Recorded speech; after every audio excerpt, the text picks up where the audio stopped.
My thanks for coming. When you're ready, speak with the conjurer yonder. She will show us to the Lotus Stand. The Alliance leaders await you at the Lotus Stand. Will you be joining them now?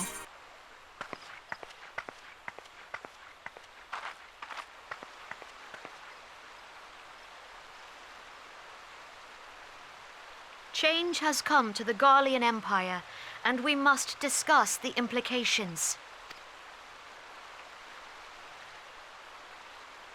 The rumors are true, then? The War of Succession is ended? It is. A new emperor reigns in Garlemald. Who?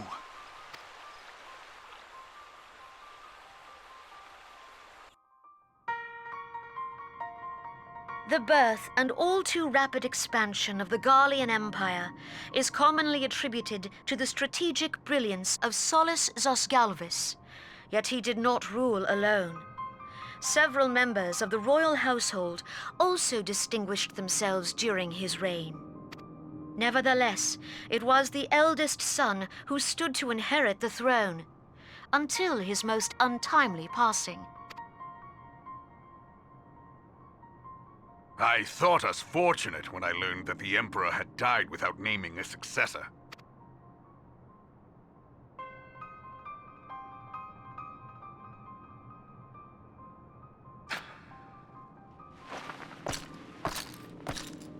Would that the Garlean Empire had died with him.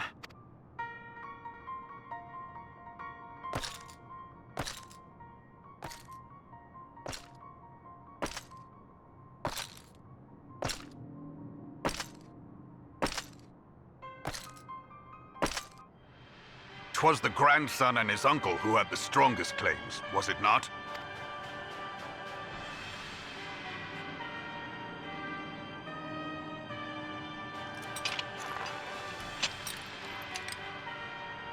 Indeed, yet claims count for little without the power to assert them. High Legatus Varus Ye Galvus is a respected military leader.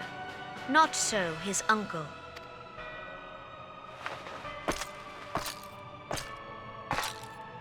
So young Varus has torn the crown from his uncle's grasp and taken his place at the head of the Empire.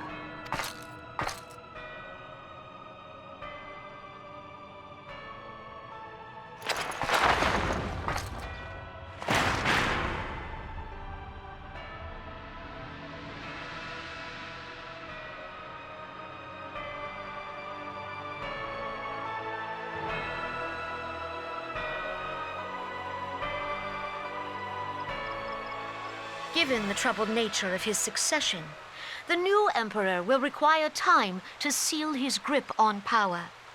Yet have no doubt but that he shall, for there are none left with strength enough to oppose him.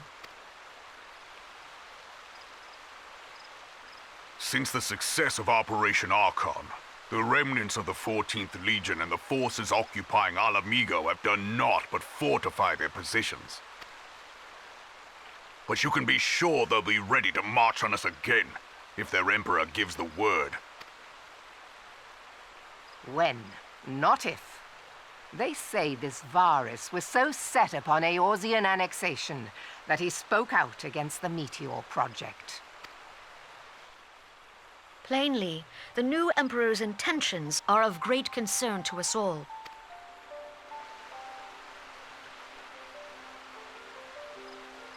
I propose that we set aside the Cartano dispute for the present and discuss what measures the Alliance might take to prepare for a resumption of hostilities with Garlemald. Moreover, I move that we re-examine the question of how our former allies in Ishgard might be persuaded to retake their place at our side. Could Eorzea but stand as one, 'twould deal a grave blow to our enemies' ambitions.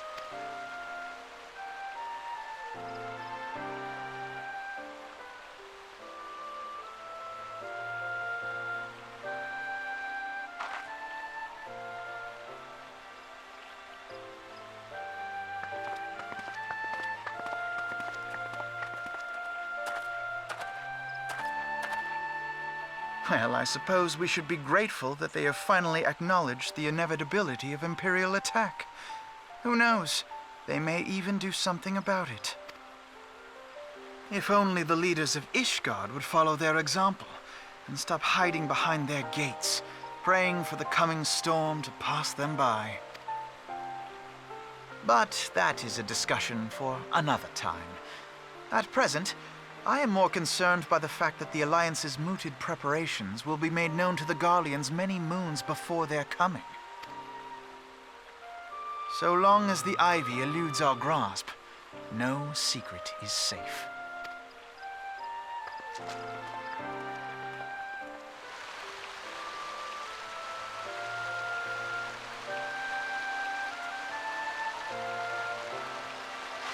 It will not have escaped your notice that the nations of Eorzea are no nearer to being of one purpose, despite their protestations to the contrary. Plainly, the threat of a resurgent Garlemald is not enough to stir them.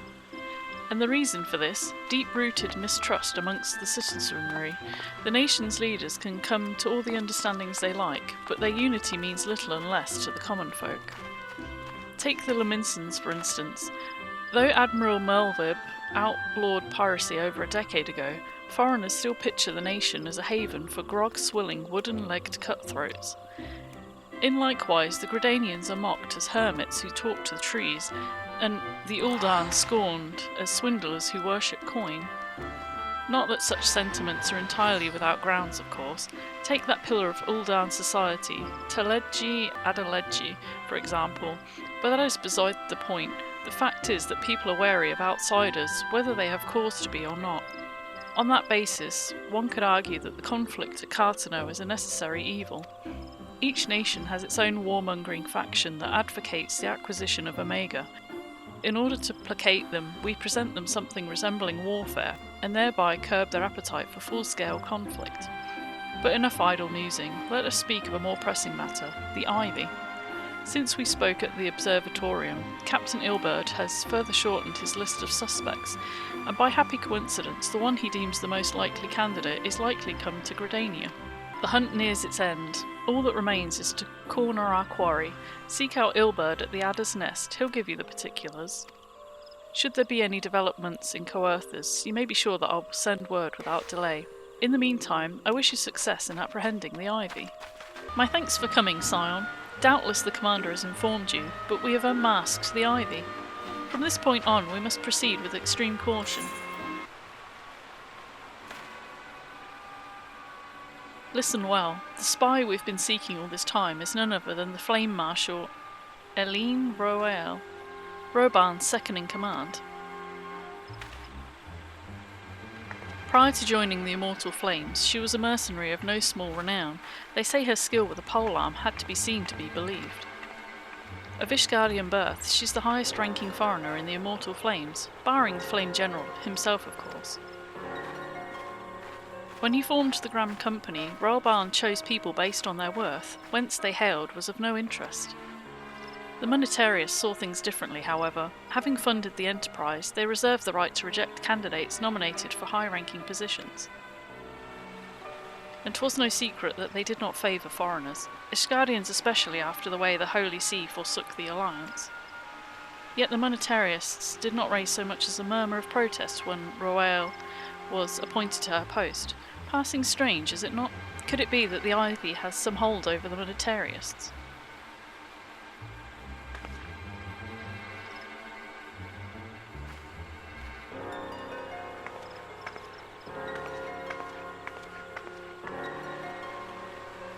But these revelations are secondary to our current mission.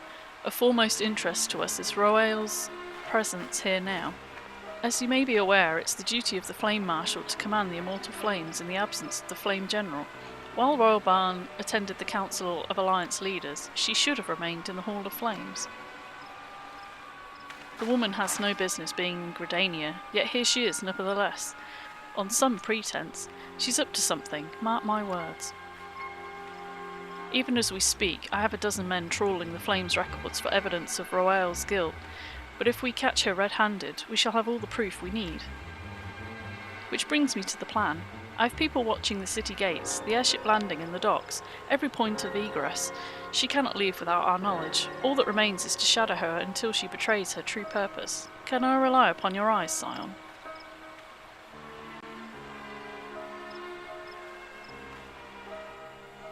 You have my thanks. Let us go then, and take care not to alert our quarry.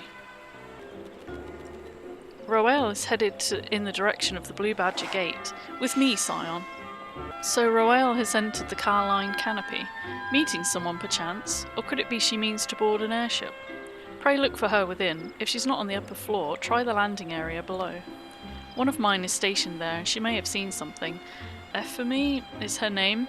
I shall remain here in case Roel appears. Such an unexpected pleasure. What brings you here? A social visit, you say? How pleasant. No, she didn't come this way. I've noted every passenger and none bore any resemblance. Well, don't let me keep you. Nowhere to be seen, you say? And you're sure she did not board an airship? She did not come back out either. Where in the seven hells could she have gone? The Roost, how could I forget? Greetings, good sir. Might I interest you in some Muntoy tonic? A cup a day imbues a man with great vigour, if you take my meaning. Perhaps another time, friend. Wait, that necklace. You're a shinobi of Doma. The woman you seek has left Gridania by way of West Shore Pier. She was attired as a merchant, but these eyes are not so easily deceived. You may wish to take your search to the East Shroud. Rest assured, we shall continue to support you from the shadows. Thank the 12 for the Domans. Were it not for their unique talents, Roel would have disappeared without a trace. Our hunt leads us to East Shroud, Scion. I suggest we follow Roel's example and take the ferry from West Shore Pier. You'll doubtless wish to make certain preparations. See to them while I go on ahead. I shall wait for you at Sweet Bloom Pier.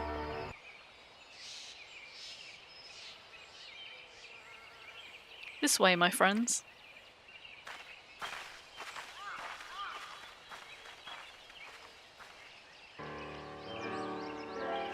Your quarry makes for the Hawthorn Hut.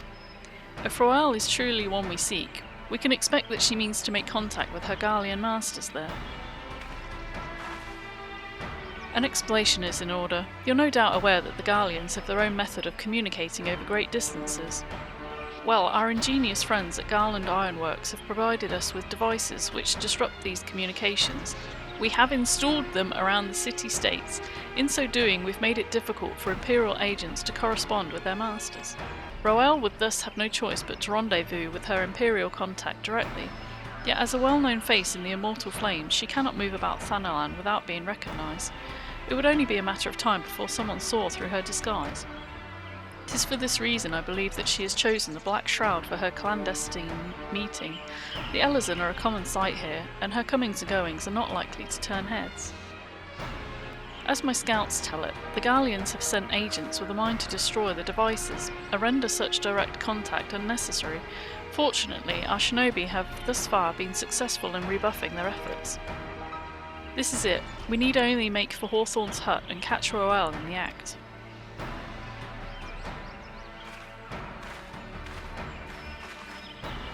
My people report that our quarry has departed for the bramble patch. The ivy returns to the gnarls whence she came, but perhaps it's all for the better. To convict someone of her standing, we will require damning evidence against her. What could be better than to catch her in the act when she meets with her Garlean masters? My countrymen and I shall lie in wait in the shadows. Tread warily, my friends.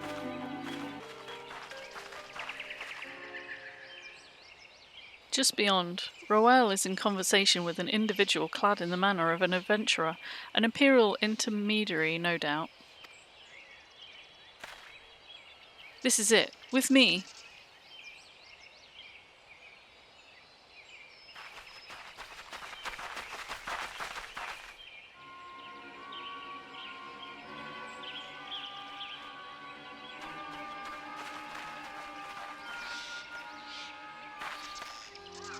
Flame Marshal Aline Roel, you're under arrest for treason and espionage.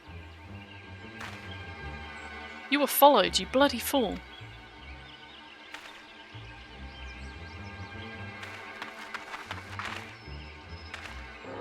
Damnation!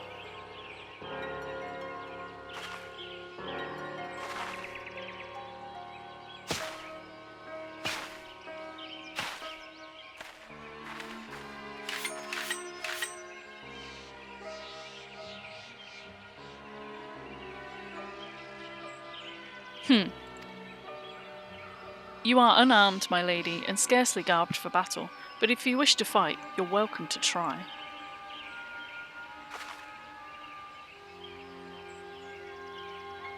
What is the meaning of this, Captain? Would you arrest me for strolling in the Twelveswood? When last I looked, that was no crime, and neither was conversing with passing strangers. You would feign ignorance, then? Very well. If you do not think of something to say, there will be plenty of time to say it later. Now come quietly, or I shall make you wish you had.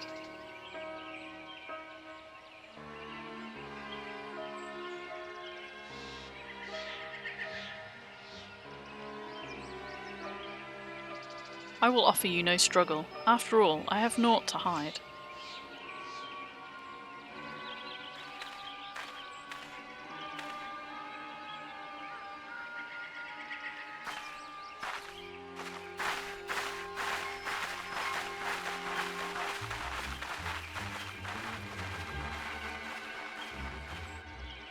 Even a warrior of Roel's renown could not have hoped to escape by force. Despite her claims, her surrender does not bespeak innocence, but an awareness that her position is untenable. With the ivy thus uprooted, it is to be hoped that the tendrils she entwined around the immortal flames will gradually wither and die. Mayhap then the people of Uldar will have the grand company they deserve, but let us speak of the present. If I may ask, what will you do now? So the Scions seek a way into Iceheart's sanctum. Then I dare say you're eager to return to the Rising Stones. Pray do not let me keep you. Fear not, my countrymen and I shall tend to the aftermath. You need not waste your talents here. And speaking of talents, have you considered training in the art of the shinobi? You have the aptitude for it, I believe, so please give it some thought. Till next time, my friend. Welcome back. I understand that Alphinaud had a task for you. May I ask what it was? Charges of treason and espionage against Elaine Roel. I can scarce believe it. Could there not have been some manner of misunderstanding? No, it avails us naught to dwell on it.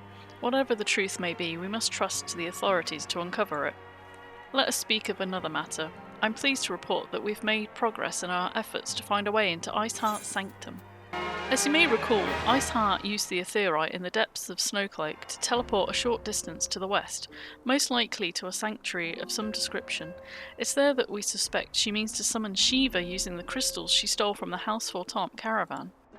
The heretics believe that they're bringing about the second coming of their patron saint, but if, as we suspect, they mean to hold a summoning ritual of the kind employed by the beast tribes, it seems likely that the result will be something more akin to a primal. Suffice it to say, they must be stopped, and stop them we shall. But first, we must surmount the obstacle that Iceheart has placed in our path. Ordinarily, it would be a simple matter to tap into the established Aethernet and thereby follow our quarry. However, despite our best efforts, we've been unable to ascertain the position of the Aetheryte, which she teleported. Our prevailing theory is that she destroyed the second Aetheryte upon arrival, a reckless, desperate measure, but also an effective one. After discussing the matter at length with Urianger, we can conclude that we lack the expertise to develop a solution. Which is why we've called upon the aid of one who does possess such expertise, a colleague of ours who is currently en route to Revenant's Toll from Charlian. She should be arriving within the hour, in fact. Since you're here, mayhap we could welcome her together.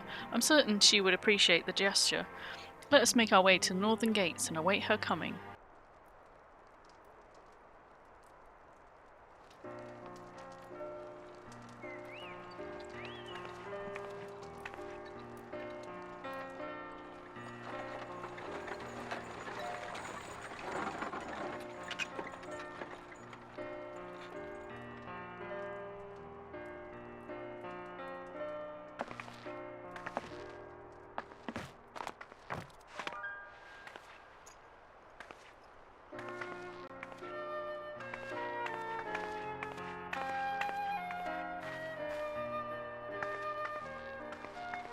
Minfilia, am I right? None other. I bid you welcome to Revenant's Toll, and thank you for traveling so far on such short notice. As if I could ever say no to Urianger. Moonbreeder is an accomplished Sharlayan scholar and an authority on aetherite technologies. She has played an invaluable role in our search for a means to capture Ascian souls. Charmed, I'm sure.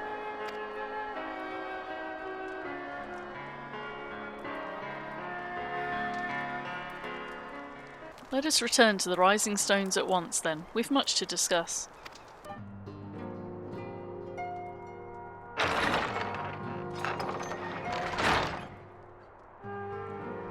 Moon! Gods, it's been ages! Oh, longer, sister! A joyous reunion indeed. Well, of course it is. Moon and I are like twin sisters. Save in appearance and aptitude.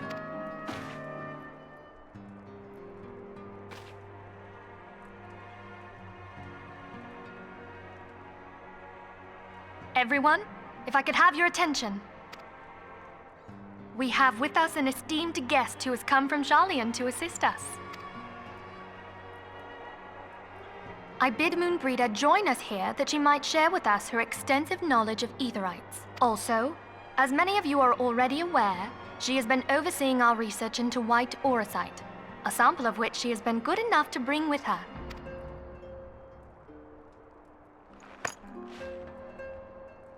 Well, I had to come, didn't I?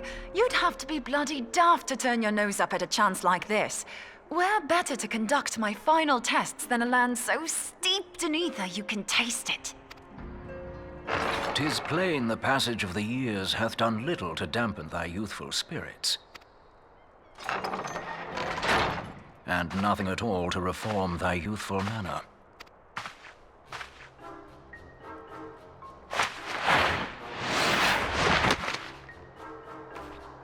Urianger, where in the hells have you been hiding?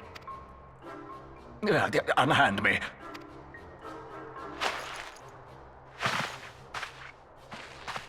I come all this way, and that's what you have to say to me. I much preferred when you were pleading with me to drop everything and hurry to your side. What was it you said? None save thee can satisfy this need. Oh my. Go on. Go on. Aww. Thine artless attempts to misrepresent mine all too innocent motives do thee little credit. Mine intent, as well thou knowest, was but to impress upon thee the gravity of the circumstance. Lest thou doubt, a deiform entity shall shortly be summoned, save if thou and no other grantest my compeers thine aid. You still haven't found it, then? Your missing aetherite? We have not. No. We know that Iceheart teleported to an aetherite not far from the first. Yet even after careful analysis, we could not locate the second beacon. We now suspect that the heretics destroyed the second aetherite to impede our pursuit. Our allies continue to scour Snowcloak for Iceheart's sanctuary, but we have no guarantee that they will find it. Yet it must be found, for even now Iceheart prepares to call upon Saint Shiva. I'm sorry, but if the aetherite's been destroyed, then that's that. Although, you're absolutely sure she used the first aetherite, are you? She didn't just use teleportation magics? One of our own bore witness to her escape. I can say with absolute certainty that Iceheart used the aetherite.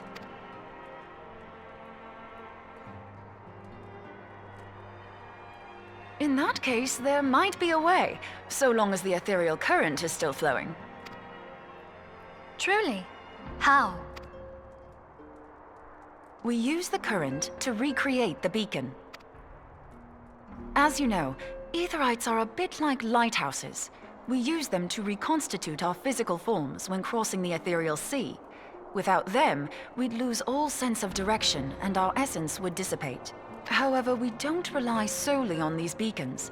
There are currents of ether which flow between them, currents which help guide us to our destination. Now, these currents will gradually dwindle away to nothing if an aetherite is destroyed. But if even a sluggish flow remains, we could theoretically use it to direct a surge of concentrated ether towards the void left by the beacon, and thereby fill it up again. Like opening the floodgates to fill a dry riverbed. Though, correct me if I'm wrong, but would we not need a veritable reservoir of ether? In concert, we might manage to channel a sufficient volume, yet that is not my chief concern. To direct the flow of so great a volume of ether with the requisite precision would be a nigh impossible task in itself. I barely succeeded in facilitating travel to an unattuned beacon. That which you describe sounds considerably more difficult.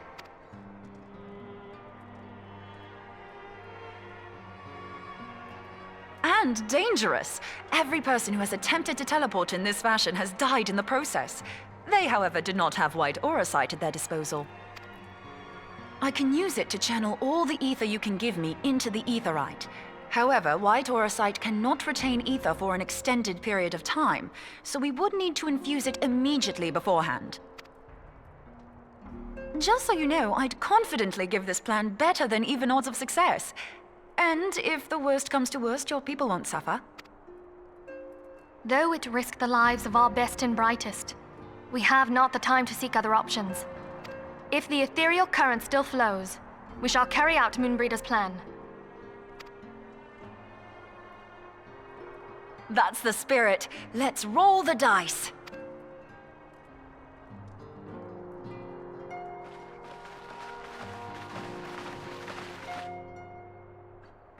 I've already informed Alphanal of our plan to recreate the beacon in the manner Moonbreeder described. He agreed that despite the inherent danger, it represents our only hope of a success. He also said that he wished to meet with you at Snowcloak before proceeding. I expect you will find him waiting for you there when you arrive. I want you to know that I appreciate everything you've done on our behalf, and that I have faith you will return to us, as you always have. Good to see you. I was starting to wonder if you were having second thoughts. Captain Ilberd sends his regards, by the way. He attends to the interrogation of Eileen Royale in Uldar even as we speak. But I shall not distract you from the matter at hand. We can discuss the Ivy upon your return. I trust that, by which I mean to say, the others are waiting for us at the Aetherite. After you, Scion.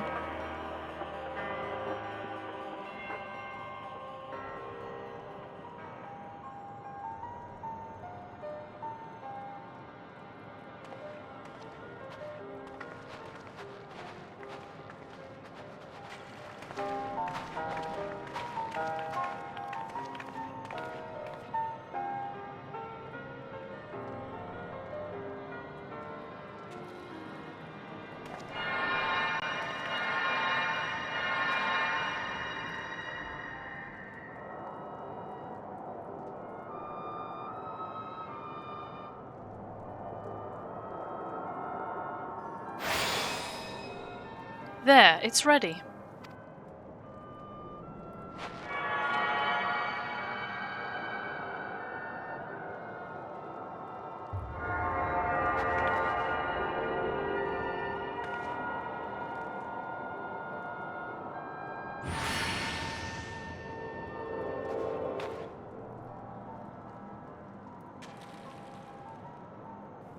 Ha! It worked! I think.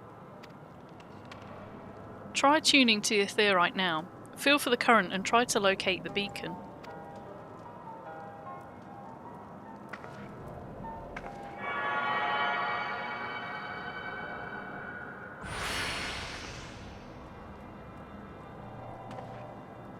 We have done all we can. For now, let us withdraw. When your final preparations are complete, you must seek out the beacon we've created. If by the grace of the 12 you arrive safely, you must stop Iceheart before she summons Shiva.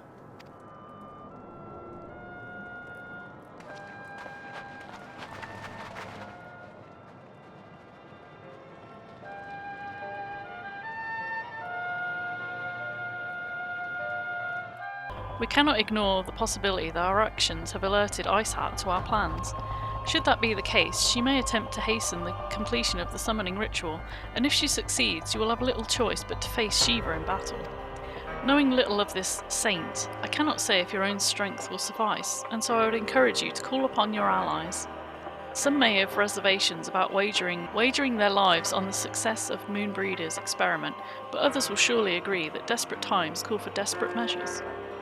Before you assemble your party, pray speak with that knight. I believe he has a message for you for Sir Aymeric.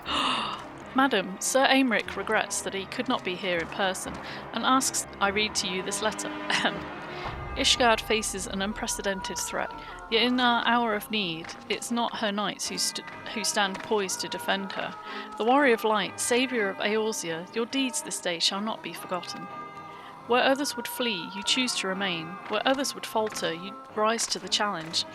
Where others would use their gifts for selfish ends, you wield yours in service to a greater cause. May Haloni bless you with good fortune and see you safely home.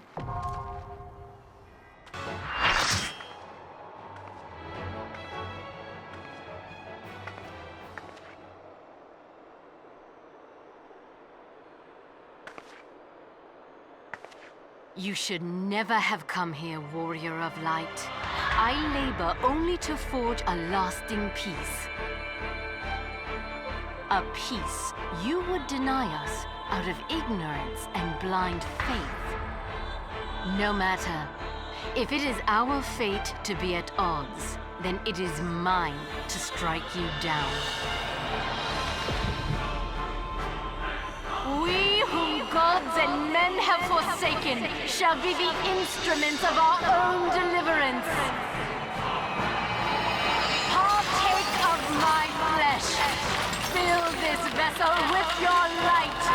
Walk amongst your brothers and sisters once more. Oh, Saint Shiva, still the hatred within our hearts and bless us with eternal grace.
Fool. Blind, bloody fool.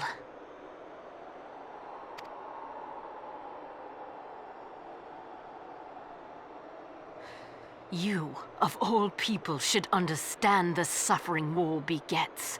That no sacrifice is too great if it brings an end to the violence. Mine is the righteous cause.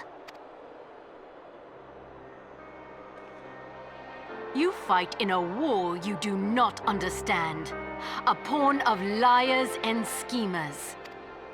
And they are no less ignorant than you, following the creed of their fathers without question, never thinking to ask why.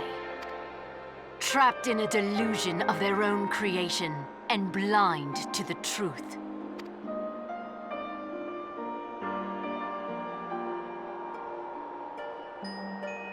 Warrior of light, redemption is not beyond us. We who walk before may lead those who walk after. Seek the keeper of the lake. See with eyes unclouded.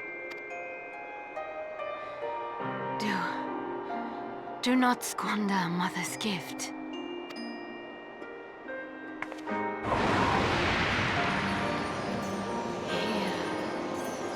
Hear, feel, think. She's the same as us.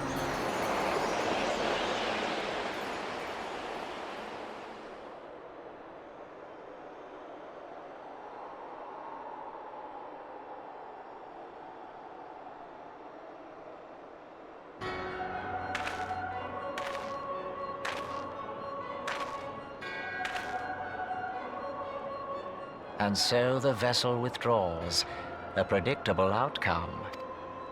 Nevertheless, La Habrea will be pleased. How unfortunate.